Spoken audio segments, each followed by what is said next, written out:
Hello everyone, I'm Naïma, welcome back to my channel. In this video, I'm joined by my very first guest on the channel. I sat down with Pamela Rose, who is a fatigue expert. After getting diagnosed with ME/CFS in 2010, she made a full recovery, and since then, she's dedicated her life to helping people get control of their life again. She's worked as a pacing coach, as a fatigue expert, and it was so great to be able to speak with her, and we covered a whole host of topics from acceptance and how it's something to revisit at all stages of your recovery journey, how to get started with energy management, tips on pacing as the amount of energy that you have changes, and lots more. None of what we say in this video should be construed as medical advice. Please consult a doctor if you have any concerns about whether you should be increasing your level of activity or if you think you might have long COVID and you're undiagnosed. Thanks so much to everyone who sent over their great questions. I think we covered almost all of them.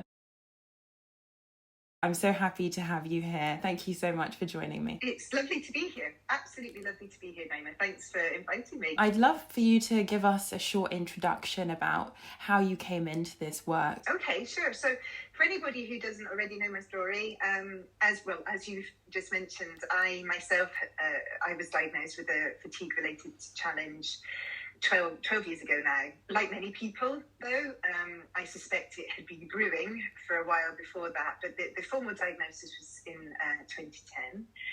And it was tough. There's not an awful lot of help and information around now, but 12 years ago, there was even less. And we didn't have Instagram and YouTube and those sorts of sources of inspiration. So anyway, it took me 7 years to get completely back. But as I started to get through that journey and as I started to feel a bit better, and I was back at my job, I worked for a bank, and I found myself thinking, I don't really think I want to do this with my newfound health and energy. I think I want to do something that feels a bit more meaningful. Yeah. And that's when my thoughts turned to going in one direction or another in order to help people who had fatigue-related health challenges. Skip forward several years, and here I am today, having helped hundreds of people. I wish the world didn't need fatigue coaches, but unfortunately it does, and I get great joy from helping people. Yeah, definitely. And I think what you touched on just there is that it's such a life-changing moment. Can you tell us a bit more about what pacing is from the basics? I mean, I could talk for hours about pacing. It's a topic that I'm both very, I'm passionate about, but also very knowledgeable about. And I've actually stopped using the word pacing sometimes. I mean, I think there's nothing wrong with the word pacing, but I think it's used so often, people sort of forget what it really means. And I just don't know that it necessarily sort of explains and gets to what point. So I started talking about energy management. Because that's what it is. Yeah. Pacing, in my view, pacing is about figuring out how much energy you've got at the moment so that you can then make smart decisions about what to use it on. Every single day. I think the reason why I struggled so much with pacing was very much because part of getting to that place is the acceptance as well. I kept being told by doctors, you need to learn to manage the illness. But when doctors are saying that, it makes you realise, oh no, I'm not just going to wake up one day with no symptoms. How can we get into that mindset? If somebody comes to me, it's rare that we would just get stuck straight into pacing. There's a bit of a journey that I like to take them on before that. And the first part of that is the acceptance piece. Because you're so right. As I say to people, it's not about liking it. There's not much to like about probably what's going on. Yeah. Acceptance isn't about being in blissful harmony with what's going on, but it is about at least getting the fact that it's real, it's happening, and it does mean at the moment, or as I say, for now, you need to live your life differently in a number of different ways. So that early acceptance piece is really important. But what I often say to people, especially if they come to me for help with pacing, is that the most important time for me to help them is that early bit with the acceptance and getting them into a pacing approach. But then often it's a bit further on when they're actually starting to make, considerable improvements. They're getting energy back. They're able to do more. You then have to kind of revisit the acceptance bit then, although it seems like a nice problem to have, once you feel yourself able to do a bit, but you still can't do everything, you need to go back and revisit that whole thing. So acceptance isn't just at the start. It often needs to be revisited, right along the journey. So right. And I think right now I feel I'm in this in-between phase of not quite better, but still much better than at the worst point. What kind of advice do you have for people who are in this situation, who feel like their baseline has increased, but either because of fear or because they don't have the right tools to build things up? What kind of advice would you give for those people? The first thing is find a way to get some clarity, some control over knowing what works and doesn't work for you at the moment. One of the reasons that I've stopped using the word pacing quite as much. I think often people think it's more of a mindset and an ethos to kind of bear in mind as you're going through your day. I should be pacing. Whereas in my view, it needs to be a lot more structured than that. It needs to be a lot more defined, a lot more measured. Not forever, but at the beginning, some sort of quite detailed capture so that people can start to learn, as I say, what's working for them and what isn't, and how much can they do, so that they can get into a much more confident, knowledgeable place about planning the day they need to live. Now, as you get on, you can lift that approach a bit and get to a stage where you're a little bit more kind of rules-based and you've got some principles that you follow. I suggest that people start with the more detailed bit so that when they get to this lovely place that you've got to, you feel confident still because you know how to still keep yourself smart. Energy management is problem solving your way through every day. It really is. It's kind of, what have I got to do today and how can I do it? What do I want to do today? What are the trade-offs I'm prepared to make? If I want to go out socially this evening, I need to be careful about not doing as much of this afternoon or whatever this might be. So it's about how you can make those decisions.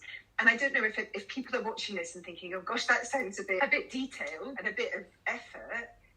It is, but we were chatting, weren't we, before we started just now, and people are often surprised at quite how much effort it's helpful to apply every single day when you're managing a health challenge like this. But it's worth it. It's worth it. Definitely. And I think at the beginning it is rigid, and then you start to get freedom as well because you're intuitively doing these trade-offs in your head. I'd like to go back to what you said around the beginning bit. So when you got to the acceptance, you realize that energy management is a key part of your recovery. What do you do? What would you suggest for those people? Well, it's back to what we were just talking about, really. You start to keep some kind of capture about what you're doing every day and how it's going.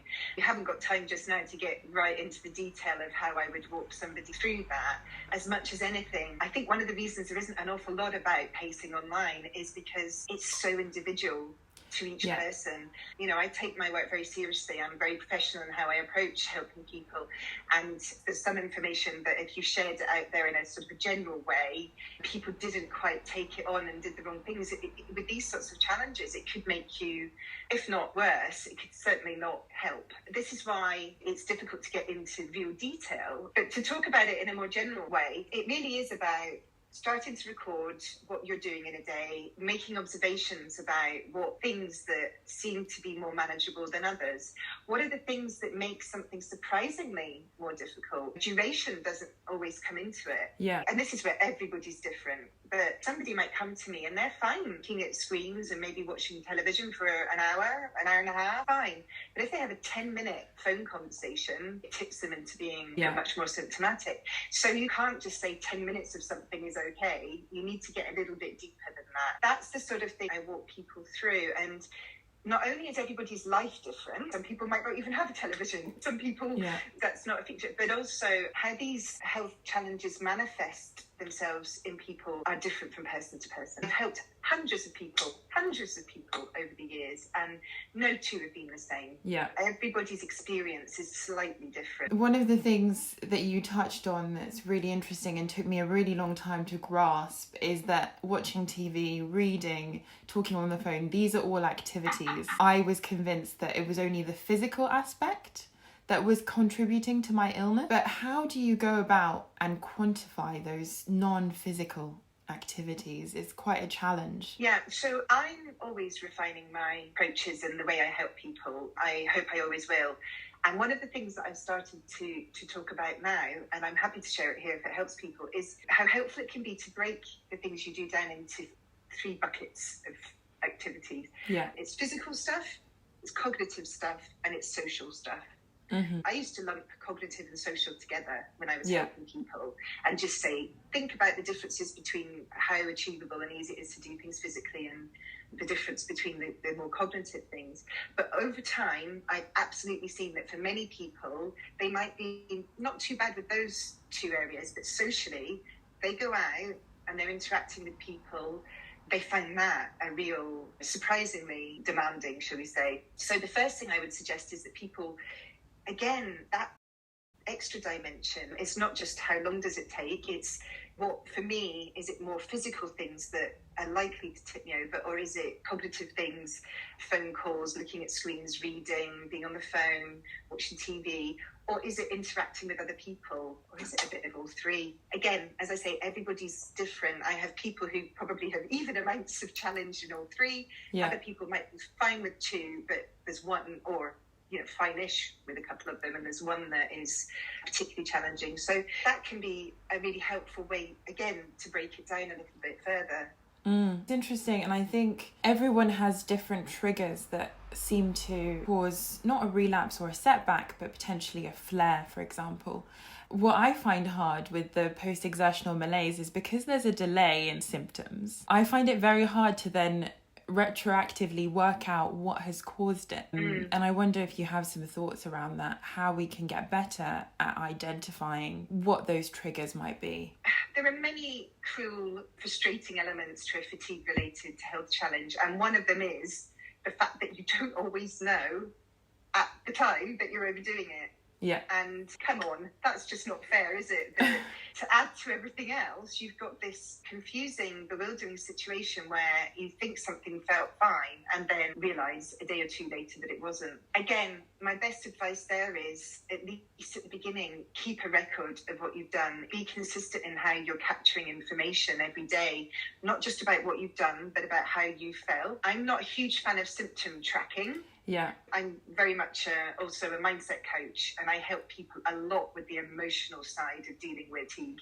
And I know that symptom tracking is not necessarily the way that it's helpful for people to be thinking every day. So I've got some more constructive, positive ways of doing that. But nevertheless, capture information, and then you can start to spot perhaps and look for patterns. The other thing I would say is that I would certainly also recommend that, at least at the beginning, err on the side of caution, build up slowly. Part of that acceptance piece is that it will probably take a bit of time and quite a measured, considered approach through this to build up to where you want to get to. It's tempting to want to go from here to here as quickly as possible. Most people that try that, it ends up being more like this. They're kind of booming and busting their way up. And not only can that maybe take a bit longer, it doesn't feel as enjoyable or pleasant either. A slower, more considered, gradual increase is more likely to go well. Therefore, your journey will feel more pleasurable and enjoyable, and certainly not any tougher than it has to. But ultimately, you'll get to the same place. Yeah. Probably within a very similar time than if you were to push it too much, if not sooner. Yeah, definitely. One of the things that is really challenging is this boom and bust and the relapsing and remitting, or the flares and the good days. What should we do on the bad days, which can take such an emotional toll? And then what can we do on the good days as well? Because it's very hard to, on a good day, to tell yourself to slow down when you're having a great time. The question you've asked about what to do on a bad day, I mean, as you can imagine, that's huge in itself to answer, because it depends on what happened, how severe it is. I suggest that people had different words they use to describe the kind of level of not great that they're feeling. People often use the word crash when they come to me for everything. Any bad day, they say they've had a crash. I suggest that they at least start to think of it in at least a little bit more detail than that. I suggest as a starting point, dip, flare, crash. A dip might be just a few hours of not feeling great, but you know what to do and you get back on track quite quickly. A flare might be more like a day or two of having to be really careful, but you can still do some things, and then a crash, save that word for when things are actually really quite difficult. So it's difficult for me to kind of give clear advice just now and get specific about what to do on those not great days, but my advice is to figure out what does help you. For many people, it's about learning techniques to just keep themselves calm, because on those days it can be very easy to start to feel more anxious and worried about what's going on. I have no doubt that our nervous system gets messed with when we have these fatigue challenges. Again, I suspected that in my own case, but over the years, I am absolutely now sure about that. I don't think it's just that, and I don't think it's just the mind or the body. It's our whole system that needs to be cared for in the right way.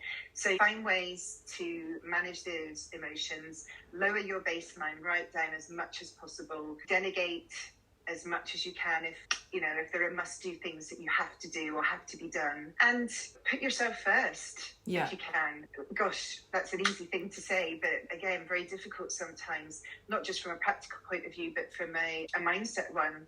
People who get these health challenges are often the kinds of people that give so much of themselves. They've previously been very high achieving, very driven, very successful, very caring, there for everybody else. And it can be really difficult to kind of recognize that sometimes, at least I would suggest most of the time when you're on a fatigue journey, you need to put yourself forward, put yourself first more. So that's the less good days. On the good days, the first thing I would say is, if you're at that place where you've got a pacing energy management approach that's working for you, if you wake up one morning and you're feeling better than you have for a little while, wonderful, enjoy it, celebrate it, be so thankful for it, but stick to what you've been doing. Don't let one day of feeling considerably better become an indication or a license to considerably up what you're doing. If they start to become a bit more regular and you get moments through every day maybe that you're starting to feel better, that's when you can start to think, I wonder if it's time for me to sort of, remembering my advice about slow and steady and what have you, maybe it's time to kind of maybe experiment with doing a little bit more. Let's be curious about if I'm ready to do a little bit more. But at first, enjoy the good days, enjoy them. And, don't worry too much about how long is it going to last or anything like that. The amount of people I see who ruin the good days by fretting and worrying about them not lasting. Yeah. And, at first that is often the pattern, as you've just said, just because you've had one good day, unfortunately, it doesn't mean the next day is going to be good. But don't predict that too much. Enjoy the good day that you're having. Otherwise, your brain will quickly start to sort of join together that, good days equal worry and something less good happening soon after, and you just don't want to get into that space. No, you're so right. Sometimes the anticipation of things deteriorating and anticipating the bad symptoms, it's not that it can trigger them, but I'm in that heightened state, like you said, that fight or flight state, and it's very difficult then to be able to even enjoy the good days. I think I'm getting there a bit more now, but it's taken a while. There are so many factors that can impact these types of illnesses, things like the time of day, the weather. How do we incorporate those in our energy management practices? Yeah, place into it. Be honest about it. It's another acceptance piece, I guess. Another one, females that I help at monthly cycle play quite a noticeable part in how somebody's feeling. If you spot something like that, accept it and work with it. Note it down in your diary. Know that time is coming up, and make sure that you're particularly careful. Many people have a reduced baseline on those times of the month. But even if we're talking about the time of year, as you're saying, we're talking today, and in the UK, there's a bit of a heat wave going on. I don't even know if you're in the UK at the moment. I know you travel around a bit. I'm in Paris at the moment. Yeah. You're in Paris, but it's also very hot. Yeah. And that can be good and bad. Summer, people can feel an uplift in lovely light that's coming into our eyes. Absolutely, I'm a huge believer, and I absolutely understand what processes that kicks off. But also, if you have too much of a good thing, and if it becomes very hot, then of course it seems to make everything take a bit more energy. Yeah. I think is the way to look at it. If it's a really hot day, be prepared for everything just feeling a little bit tougher and maybe just cut back your usual activity amount a little bit. Again, it's tough. You don't want to have to do that. But if you do it, it will hopefully prevent it causing any difficulties or any symptoms coming back that you've been lucky enough to not have for a little while.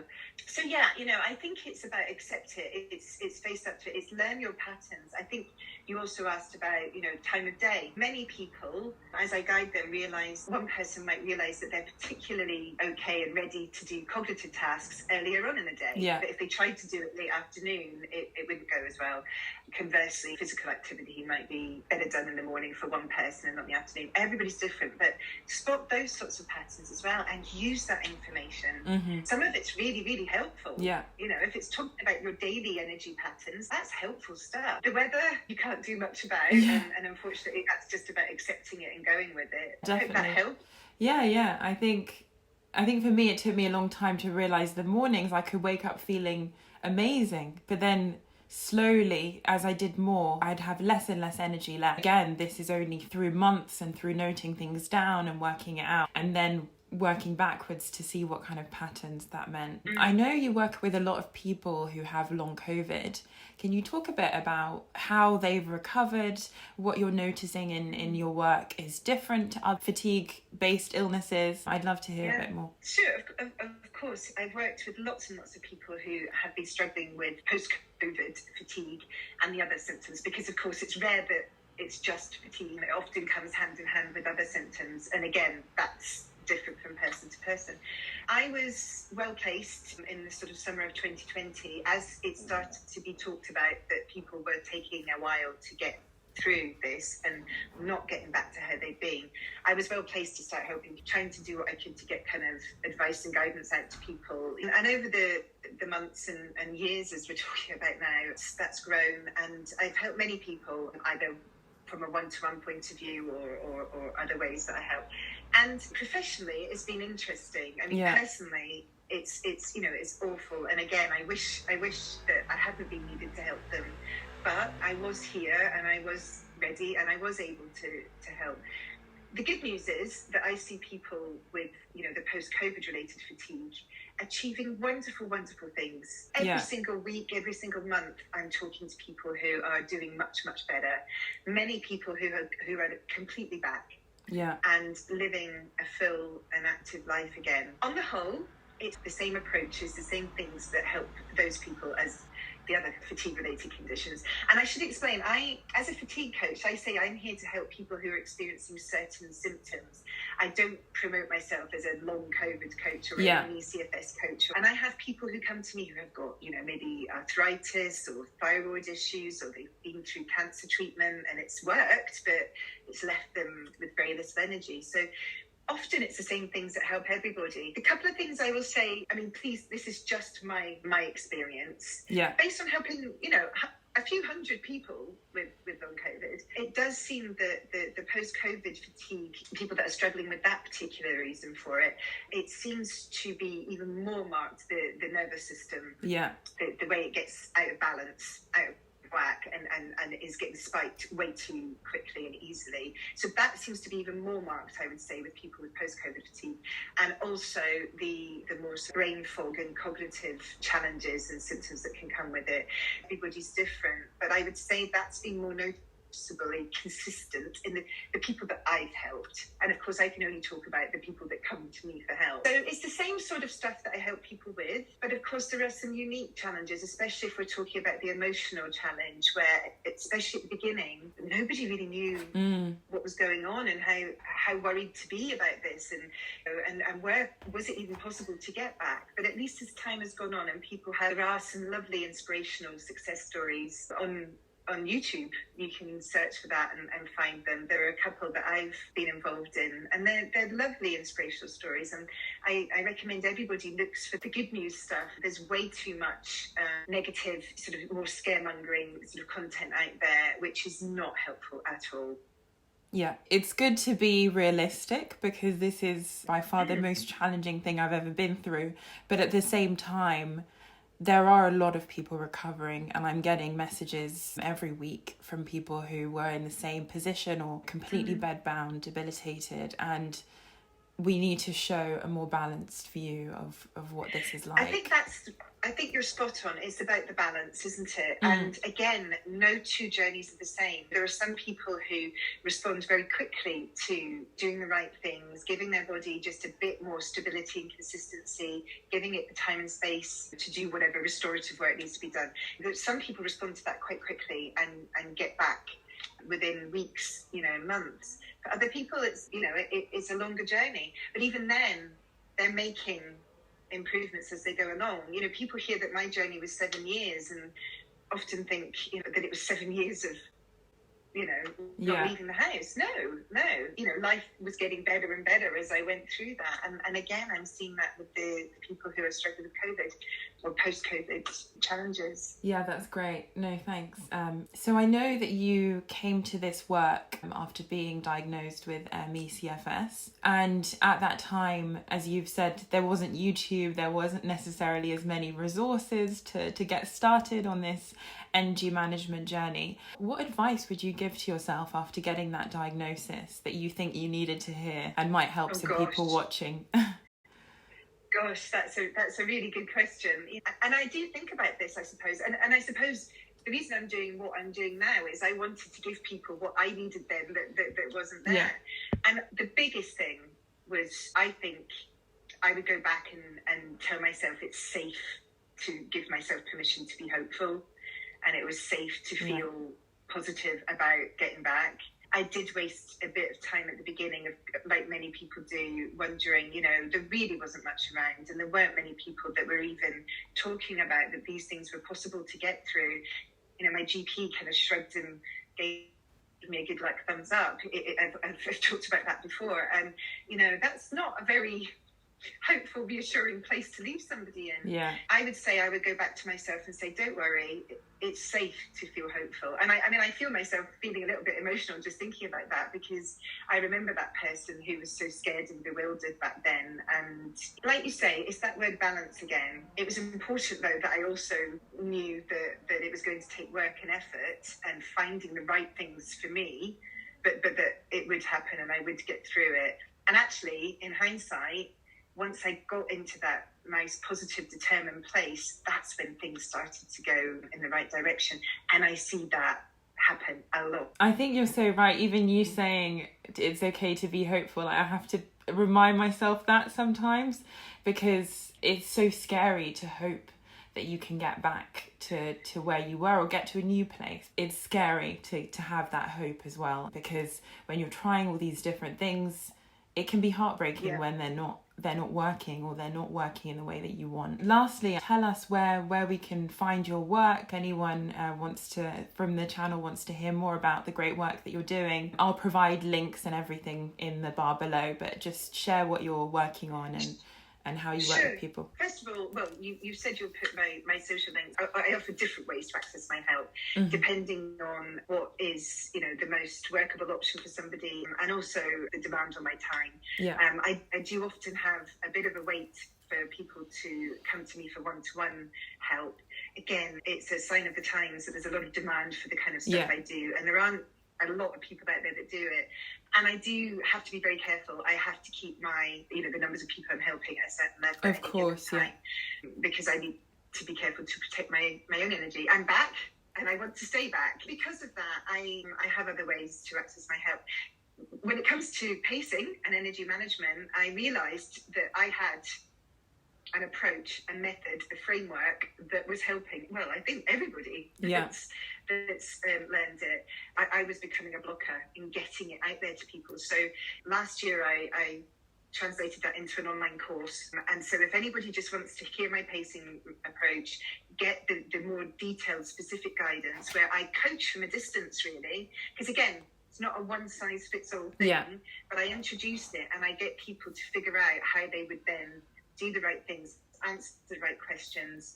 I take out the sort of the mystique from it and give people templates and techniques and approaches, what have you. So that's available. It's called my Fatigue Reset course, but I also run an interactive group program, which I love doing. And that's a nice blend between a bit of that pre-recorded stuff that people can work through in their own time, but also the chance to talk to me and others in a live environment once a week for 3 weeks. And that covers pacing, but also wider breadth of guidance around. I've sort of packaged together the really helpful stuff that seems to help everybody get into a more stable place, even if they've already been giving attention to things like pacing and mindset and nutrition and sleep and when to embrace exercise and things like that. It's always helpful to come in and hear new knowledge about this. And I created that because it's a quicker way to get help from me, but it's also a more affordable way. Not everybody can commit to one-to-one coaching from a financial point of view, and I was very, very aware of that. So I wanted to find a way where I could still get that, help out to people in a more accessible way, shall we say. So that's my 3-week fatigue rescue. I run them every sort of 6 weeks or so, and I love doing them.